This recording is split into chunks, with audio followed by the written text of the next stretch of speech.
Qui êtes-vous, Philippe Poutou? Bonsoir. Bonsoir à toutes et tous. Donc moi je suis ouvrier à l'usine Ford à Bordeaux. Et à part Nathalie Arthaud autour de ses pupitres, je crois que je suis le seul à avoir un métier normal, un travail normal. Et justement, on nous met dans la peau du petit candidat, de celui qui représente rien, de celui qui n'a pas sa place ici. Ben, je crois qu'on peut parler, nous, au nom de millions de gens qui souffrent de la crise, qui souffrent de cette société, qu'on ras-le-bol même de ce rouleau compresseur capitaliste qui détruit tout sur son passage, qui détruit à la fois les droits sociaux, mais qui aussi détruit l'environnement. Donc exprimer cette colère-là d'en bas contre des ultra-riches, en plus, des richesses indécentes. Hein, on le voit, on aura l'occasion d'en parler ce soir certainement. Contre ces politiciens aussi corrompus. Il y en a qui se reconnaîtront ici autour de la salle ou autour des pupitres. Ras-le-bol aussi de ces politiques réactionnaires, de ce racisme, de cette xénophobie, une ambiance qui essaie de retourner le mécontentement des gens contre les immigrés, contre ceux qui essaient de survivre dans des situations dramatiques. Donc voilà, c'est cette colère-là que je veux exprimer dans cette campagne-là, que je veux aider à porter cette parole-là. Donc dénoncer ce système capitaliste et en même temps aussi apporter une note d'espoir, de dire qu'un jour ou l'autre, et en tout cas très rapidement, ce qui sera d'actualité pour nous, c'est de riposter, de retrouver confiance dans nos propres forces et de mener des batailles pour changer tout ça. Philippe Poutou, vous proposez l'interdiction des licenciements. Comment faire appliquer une telle mesure dans les entreprises et comment est-ce que ça règle le problème des plus de 5 millions de chômeurs aujourd'hui dans notre pays? Mais déjà, il faut partir de la situation actuelle. C'est 6 millions de chômeurs, un peu plus, chômeurs et précaires. Une grosse souffrance, des niveaux de vie qui se sont dégradés fortement. Et de l'autre côté, des richesses énormes, des profits énormes, 75 milliards de bénéfices pour les grosses entreprises, pour celles du CAC 40, des actionnaires qui se gavent avec à peu près 55 milliards d'euros donc l'année dernière. Tout ça, c'est en hausse, en grosse hausse. Et puis des milliardaires toujours plus riches, toujours plus milliardaires. Donc on voit qu'il y a de l'argent. Et donc le problème qu'il y a, c'est qu'on pense qu'il y a une politique différente à mener, qui est possible. Mais ça veut dire partager les richesses. Ça veut dire prendre là où il y a l'argent. Mais ça veut dire aller reprendre ce que les patrons, ce que les capitalistes ont piqué depuis des années à l'ensemble des salariés. Donc c'est la redistribution des richesses qui est à l'ordre du jour. Et donc ça passe par l'interdiction des licenciements. Et évidemment, immédiatement, c'est des mesures urgentes. Ça passe par la réduction du temps de travail. Ça a été dit et ça sera dit par d'autres candidats. Et ça passe aussi par la retraite à 60 ans. Mais en tout cas, il faut partager le travail entre toutes et tous parce qu'il y a aussi d'un côté la question de maintenir l'emploi pour l'ensemble de la population. Mais il y a aussi combattre la souffrance au travail parce qu'il y a une intensification du travail. Il y a une véritable souffrance au travail, le burn-out, même des suicides et la flexibilité, tout ça, il faut le combattre et c'est forcément en embauchant. Comment vous créez des emplois? Comment est-ce que vous les créez en fait, les emplois? Non mais là je suis en train de répondre tranquillement, donc après vous inquiétez pas, mais non mais là c'est des mesures. Nous on pense que c'est des mesures autoritaires, donc il faut interdire les licenciements, il faut réduire le temps de travail et c'est comme ça qu'on créera des emplois. Et on sait que les moyens de le financer, ça existe. Le problème c'est que nous on pense que c'est une question de choix politique, c'est pas du tout un problème technique. Ça s'impose. Alors évidemment, quand on voit aujourd'hui les politiciens qui sont là, ceux qui sont au gouvernement depuis très longtemps, qui nous justifient toujours des politiques ultralibérales, on sait que ça viendra pas d'eux. Ça ne peut venir que d'en bas par des batailles sociales. Et c'est pour ça qu'à Ford par exemple, on se bat pour défendre nos emplois. C'est pour ça qu'à Haribo, aujourd'hui, il y a des gens qui se battent pour l'emploi, ou Vélib, aujourd'hui, les salariés étaient en manifestation. Voilà. Donc c'est des batailles sociales qu'il faut mener. Est-ce que votre projet d'ouverture des frontières est compatible avec la protection des emplois en France? Juste, je voulais répondre à un truc qui était un peu avant, là, sur les charges sociales. Parce que sur les travailleurs détachés. Non, sur les charges sociales, c'est le mot qui revient souvent, qu'il faut diminuer les charges sociales. Il y a Fillon, Macron ou Le Pen qui défendent ça. Sur la création d'emplois. Non, mais c'est pour dire que ça fait des décennies qu'on nous dit qu'il faut diminuer les charges sociales. Les charges sociales, en réalité, c'est quoi? C'est des cotisations sociales. On fait croire que c'est neutre, mais en réalité, c'est ce qui alimente les caisses de la sécurité sociale. Donc à chaque fois qu'on diminue des charges sociales, on attaque la sécurité sociale et on attaque donc le salaire socialisé, tout ce qui peut être commun et collectif. Donc il faut se rendre compte qu'aujourd'hui, c'est 32 milliards d'euros qui rentrent pas dans les caisses de la sécurité sociale du fait des exonérations. Donc c'est pour dire que ces politiques-là, c'est des politiques d'attaque contre tout ce qui peut être collectif et contre l'ensemble des populations. Voilà, donc c'est maintenant, je veux bien parler de l'Europe.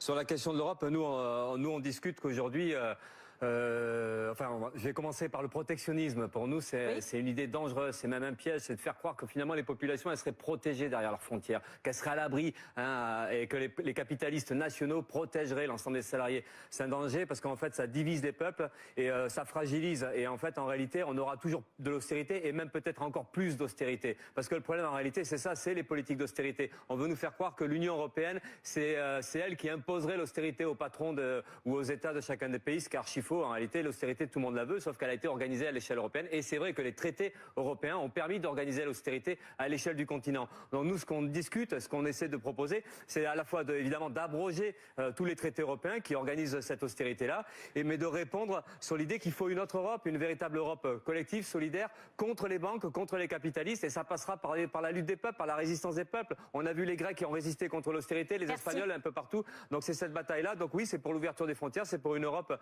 collective et solidaire. Et donc ça passera, juste je finis, parce que je vais peut-être prendre un peu de retard, mais sur l'expropriation des banques. Ça nous apparaît fondamental qu'il faut un monopole public bancaire à l'échelle européenne, parce qu'il faut enlever les moyens de nuire aux capitalistes. Il faut une banque publique qui permettrait justement de combattre la fraude fiscale, de combattre toute cette triche où ce sont des milliards qui sont planqués dans les paradis fiscaux. Vous voulez que l'arrêt immédiat de l'état d'urgence. Vous voulez aussi une police désarmée qui ne pourra donc pas arrêter les terroristes en cas d'attentat. Comment est-ce que vous comptez protéger les Français avec une police qui n'aura pas d'armes? D'abord, ça n'a strictement rien à voir. La police armée, le combat contre le terrorisme, ça n'a rien à voir. Nous, on pense qu'aujourd'hui, l'état d'urgence et la police surarmée, ça se sert du prétexte du terrorisme pour en fait intensifier la répression, museler les contestations. On l'a vu à travers les mouvements contre la loi travail, on l'a vu contre la COP21, les militants écologistes qui se sont fait arrêter injustement. Donc on voit qu'aujourd'hui, il y a une répression qui se généralise et on nous explique qu'aujourd'hui, plus la police sera armée, plus il y aura de répression, plus il y aura dans les quartiers populaires une police qui fera du sécuritaire et qui fera chier les jeunes, y compris aujourd'hui. Vous parlez de terrorisme là. Non, mais moi je parle parce que vous parlez du désarmement de la police, donc je vous explique pourquoi on est pour le désarmement de la police. Il y a certains attentats qui sont stoppés par des policiers en armes, vous le savez. Juste finir tranquillement, ça serait pas mal. Le désarmement de la police, nous, c'est une réponse urgente, parce qu'aujourd'hui, on le voit, l'armement de la police, ça sert à réprimer, ça sert à attaquer tout sauf des terroristes. Et aujourd'hui, c'est des jeunes qui meurent. C'est une dizaine par an à peu près. Et récemment, il y a eu le drame d'Adama Traoré, et encore récemment, c'est le Chinois Liu Xiaoyu qui s'est fait tuer. Donc ça, c'est inadmissible. Donc nous, on est évidemment pour le désarmement de la police, et on est même pour la dissolution de corps spécifiques de la police qui jouent aux sécuritaires dans les quartiers populaires. Maintenant, la lutte contre le terrorisme, nous, on pense que ce qui serait efficace, c'est d'arrêter les interventions militaires qui aggravent la situation des peuples, qui aggravent la misère et qui fait qu'aujourd'hui, ça renforce des migrations. Donc on pense que l'État français, mais comme l'Union européenne, ont une responsabilité énorme dans l'aggravation de la situation des peuples au Moyen-Orient, en Turquie, en Irak, dans tous ces pays-là. Donc c'est l'accumulation d'interventions militaires crapuleuses qui sont responsables de la situation. Et aussi, ce qu'on a envie de dire, c'est qu'il faut arrêter des ventes d'armes à des pays comme le Qatar, à l'Arabie Saoudite, dont on sait qu'ils sont les financeurs du terrorisme international. Donc ça, c'est inadmissible de parler de démocratie, de se vanter d'être une démocratie et en même temps d'avoir des complicités et des liens commerciaux avec des dictatures et donc des gens qui soutiennent les terroristes. Donc ça, pour nous, c'est fondamental et on pense que si on fait pas ça, on crée pas les conditions favorables pour combattre le terrorisme parce qu'en fait,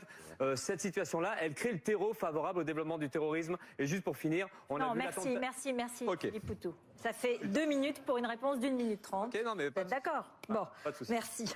Un président exemplaire, c'est quoi pour vous? Je ne vais pas reprendre directement la question, parce que je pense que c'est la séquence émotion du débat. Parce que c'est vrai que mais question de moralité politique, en politique, on est servi quand même depuis quelque temps. On connaissait des vieilles histoires depuis très longtemps de triche, de vol, de mensonges. Là, on a eu Dassault récemment qui a été condamné à de la prison. Dassault, c'est quand même aussi un politique, c'est un milliardaire patron du Figaro. Et il y a beaucoup de noms qui sont donnés, mais c'est vos propositions. C'est pas parce que j'ai pas de cravate qu'il faut me couper. Oh non, voilà. Bon. Pas du tout. Donc la question, c'est déjà parler de ça, de la situation. Donc Dassault, je disais, donc je reprends. Il fait pas de prison parce que le monsieur est un peu trop vieux. Clause humanitaire, tant mieux. À côté de ça, on a Balkany, c'est toute une œuvre. Là, le père, le fils, tout le monde triche, tout ça. Voilà. Donc on est dans ce contexte-là. Et là, depuis janvier, alors là, c'est le régal. Une campagne super. Fillon, voilà, il est en face de moi. Que des histoires, et plus on fouille, plus on sent la corruption, plus on sent la triche. Et à côté de ça, donc en plus c'est des bonhommes qui nous expliquent qu'il faut la rigueur, qu'il faut l'austérité, et eux-mêmes ils piquent dans les caisses publiques, donc il y a quand même un petit problème de ce côté-là. Là, après vous pourrez parler. Non, Monsieur Fillon, vous pourrez parler après. Pas comme ça. Oui, d'accord. Oui. Merci. Donc bon, c'est ce que j'ai dit, je l'ai dit. Ensuite, il y a aussi Le Pen, à côté. Alors, elle va peut-être réagir aussi. Mais Le Pen, pareil, on pique dans les caisses publiques. Alors là, c'est pas ici, c'est l'Europe. Alors l'Europe, pour quelqu'un qui est anti-européen, ça gêne pas de piquer de l'argent de l'Europe.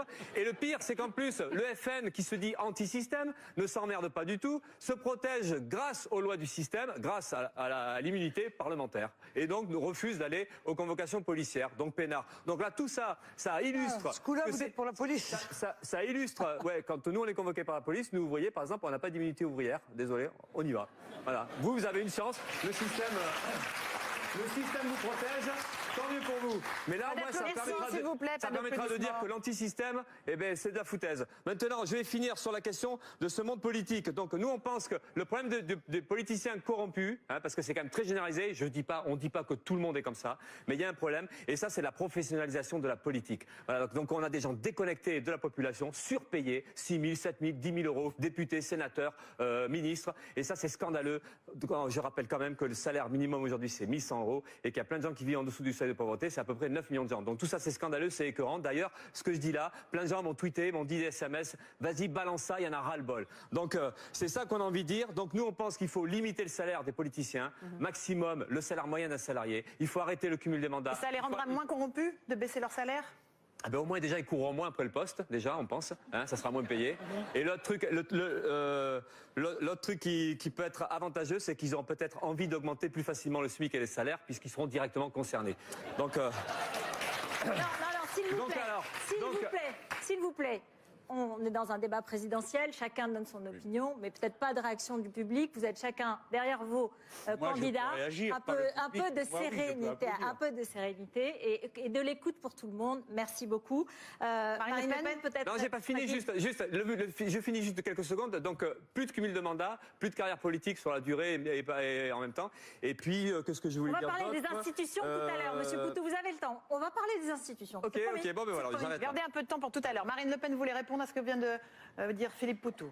Non, je note que M. Poutou doit être aussi alors contre les salariés protégés, c'est-à-dire les procédures particulières pour protéger les salariés parce qu'ils ont un mandat et que du fait qu'ils ont un mandat, eh bien, ils pourraient peut-être être persécutés, en l'occurrence par leur employeur. Quand on est député et qu'on est dans l'opposition, car moi, à la différence de beaucoup, j'ai toujours été... Sur Philippe Poutou, vous ne voulez pas être président. Alors par quoi vous remplacez cette fonction? Une petite réponse... Juste avant, Le Pen a sorti un mensonge, mais ça c'est une fois n'est pas coutume, sur la protection soi-disant des délégués syndicaux. Donc en fait, il n'y a pas de protection du délégué syndical, si ce n'est contre les discriminations, et encore que c'est très relatif, parce qu'en fait, s'il y a l'autorisation de l'inspection du travail, de la DDTE ou du ministère, de toute façon, il y a licenciement du délégué syndical. Juste pour rappeler que des délégués syndicaux... à la question. Oui, non, mais juste parce que... Bien sûr, allez-y, finissez. Ça raccourcira mon temps, peut-être, mais donc aujourd'hui, des délégués syndicaux sont licenciés, même révoqués dans la fonction publique. C'est le cas de certains cheminots qui sont menacés de révocation. C'est le cas de postiers qui ont été révoqués, et d'autres sont aujourd'hui menacés de révocation. Des délégués syndicaux comme à Goodyear ou à Air France ont été même menacés, enfin même plus que ça, condamnés à de la prison, avec sursis finalement, mais quand même. Donc c'est pour dire, quand les délégués syndicaux sont convoqués par la police et la justice, ils y vont. Voilà, pas contrairement à d'autres qui se protègent par le système. Donc voilà, c'était pour rappeler tout ça. Par quoi remplacez-vous la fonction de président, puisque vous n'en voulez pas? On parle des institutions aujourd'hui. Pas de souci. En fait, nous, on veut une démocratie directe. Aujourd'hui, il n'y a pas de démocratie réelle. Il y a une représentation politique qui est complètement discréditée. D'ailleurs, il y a plein de gens qui ne croient plus. Ça va se traduire certainement par pas mal d'abstentions, parce qu'il y a un ras-le-bol de tout ça. Au-delà des affaires, il n'y a de toute façon aucun crédit de ces gens-là. Donc nous, on discute d'une démocratie directe. Et on pense qu'aujourd'hui, c'est le cas à Notre-Dame-des-Landes, par exemple, à Bure ou à Sivins, c'est un des cas de projets complètement dingues, destructeurs de l'environnement, où la population devrait pouvoir décider. Il devrait y avoir tous les échelons de la société. Il y a eu un référendum, Monsieur Poutou. Il y a eu un référendum à Notre-Dame-des-Landes. Un référendum. Ouais, mais un référendum trafiqué. Parce que ça existe, ces référendums. Mais un référendum, c'est pas la solution. Et puis quand il y en a des vrais, de toute façon, on ne tient pas compte de la vie de la population. C'était le cas en 2005. Donc en fait, donc la seule garantie de démocratie, c'est que la population elle puisse décider directement. Sinon après, voilà, on a un pouvoir qui fait ce qu'il veut. Vous êtes élu, n'importe qui est élu. Et pendant 5 ans, il peut mentir, enfin faire l'inverse de ce qu'il a fait. C'était le cas. Je finis simplement. Je vous en prie. Voilà, donc nous c'est pour ça, c'est la démocratie directe, c'est le contrôle par en bas, et c'est ce qui manque aujourd'hui. Donc voilà, j'oublie certainement des trucs. Nous on pense qu'il faut qu'un élu soit révocable à tout moment, que la population puisse virer justement un élu qui respecte pas ses promesses et ses engagements. Merci. On pense qu'il faut puis la révocation, enfin les mandats, tout ça, il faut bon. Allez, j'aimerais que vous preniez la parole sur les services publics gratuits, s'il vous plaît, Nicolas Dupont-Aignan. La parole est à Philippe Poutou. Donc d'abord, nous sommes pour la reconnaissance d'un état d'urgence sociale. Beaucoup de chômage, je redis les chiffres, j'ai le papier sous les yeux, 6 millions de chômeurs, une pauvreté, c'est 8 millions de gens qui vivent en dessous du seuil de pauvreté. Parmi eux, ce sont des centaines de milliers de retraités qui ont travaillé toute leur vie et qui ont des retraites très basses et donc en dessous de 1 000 euros. Il y a un gros problème, une grosse crise du logement, 4 millions de gens vivent dans des conditions exécrables. Et puis il y a les problèmes de la santé où on sait qu'un peu plus du tiers, pas loin de 1 sur 4, n'arrive plus à se soigner pour des raisons financières. Donc la réponse à tout cela, à cette urgence sociale-là, c'est forcément des services publics très développés. Donc des services publics, je vais lister ce qui nous apparaît essentiel dans les services publics. Nous on pense qu'il faut donc en fait permettre l'accès gratuit aux besoins fondamentaux de la population. Donc c'est un service public du logement, service public de la santé évidemment, un service public du transport, avec la gratuité du transport qui permet justement de sortir du tout voiture, du tout camion. Il y a aussi un aspect environnemental dans cette question-là. Un service donc public de l'éducation, de la culture et de l'énergie, notamment parce qu'il faut qu'on enlève encore une fois les moyens de nuire aux capitalistes. Donc ça veut dire qu'il faut sortir du nucléaire, qu'il faut combattre les énergies fossiles. Et donc du coup, ça passe forcément par un service public de l'énergie avec expropriation des entreprises capitalistes pollueuses. Donc c'est ça qu'on met en avant comme service public. Après, évidemment, la question qui est posée, puisque j'entends beaucoup parler de on rase gratis et tout ça, c'est quand même terrible venant de gens qui prennent les politiques ultralibérales. Jusqu'à présent, on pense que ceux qui rasent gratis, c'est plus pour les patrons, les capitalistes, les milliardaires, y compris les politiciens. Quand on voit même un Fillon qui se dit préoccupé par la dette, mais il y pense moins quand il se sert dans les caisses publiques, quand il paye sa famille. Donc nous, par rapport à la dette, nous on pense qu'il faut annuler la dette, effectivement, parce que la dette, c'est vraiment un système de pompage des richesses qui remplit les coffres forts des banques. Et donc il faut annuler ces dettes qui sont complètement illégitimes. Et ça, déjà, ça donnerait des moyens aux États. Et après, récupérer de l'argent, ça passe par une fiscalité. C'est-à-dire qu'en fait, il faut augmenter l'impôt sur les grosses fortunes, il faut augmenter l'impôt sur les sociétés, le ramener à 50% au minimum, parce que c'était le cas il y a une trentaine d'années. Il faut une fiscalité qui fait payer les riches de plus en plus, et c'est comme ça qu'on ramène de l'argent. En fait, tout l'argent qui a été détourné dans la poche des plus riches, c'est comme ça qu'on le ramène pour la collectivité, et ça nous permettra de financer les services publics. Dans les services publics, il y a la question de rendre service à la population, donc de protéger la population, mais il y a aussi les conditions de travail. Donc il faut embaucher massivement dans l'éducation nationale, dans la santé évidemment, mais en règle générale c'est un peu dans tous les services publics. Même il faudrait construire d'autres services publics. On parle du 4e âge, il y en a je crois qui l'ont abordé, la petite enfance, tout ça c'est important. Il faut embaucher, et il faut embaucher dans la santé, ça a été abordé. C'est vrai qu'il y a une souffrance au travail qui est terrible. Et là je vais faire une petite remarque à Macron, parce que en fait vous avez parlé à un moment donné que la pénibilité, c'était pas bien d'en parler pour le travail, qu'en fait le travail c'était... Non, bon. Allez-y. Et c'était émancipateur. Et en fait, ça se voit que vous connaissez pas grand-chose au travail, et qu'à force d'être banquier, énarque et puis ministre, mais finalement on comprend pas ce qui se passe réellement. Donc il y a une véritable souffrance au travail. Et il y a une véritable pénibilité. Donc en fait, il faut embaucher pour soulager et combattre toutes les logiques de marchandisation, toutes les logiques de flexibilisation, et donc de pression et de harcèlement sur l'ensemble des salariés. Ça craque aujourd'hui dans la santé, mais ça craque un peu partout, ça craque à la Poste. Voilà, donc tout ça c'est dramatique. Donc c'est forcément des embauches et des moyens pour absolument répondre donc à cette situation d'urgence sociale. Nous d'abord on s'adresse pas aux Français comme ça, enfin c'est pas notre problème.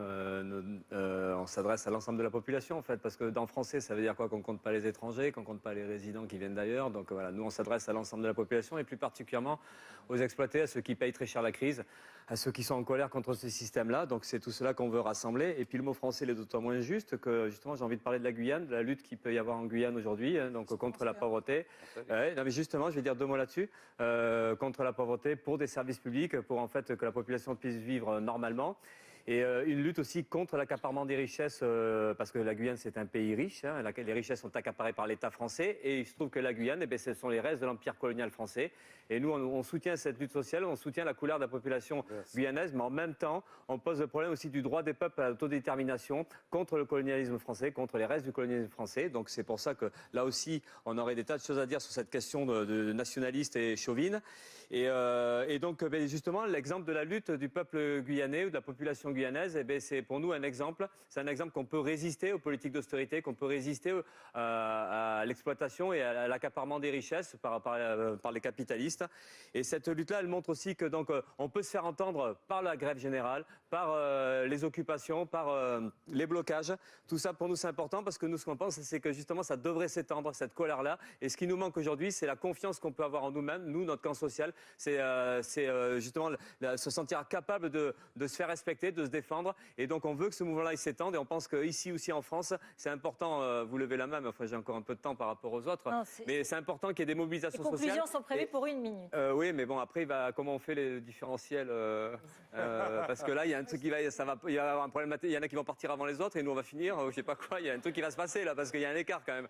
Donc, il y a des batailles sociales à mener et on pense qu'aujourd'hui, le partage des richesses, justement, tout ce qu'on a plus ou moins discuté ce soir, ça s'imposera par des luttes sociales. Donc, en fait, voter NPA, c'est un vote utile de ce point de vue-là. C'est exprimer ça, cette perspective-là, cette perspective de revanche, cette perspective de combat social, de faire payer les riches. Et on sait qu'aujourd'hui, l'enjeu va être là, ça sera de préparer tout ça. Et donc, c'est pour ça que ça va être intéressant de voter pour nous et qu'un score relativement important pour nous, ça pourra redonner confiance au camp des exploités.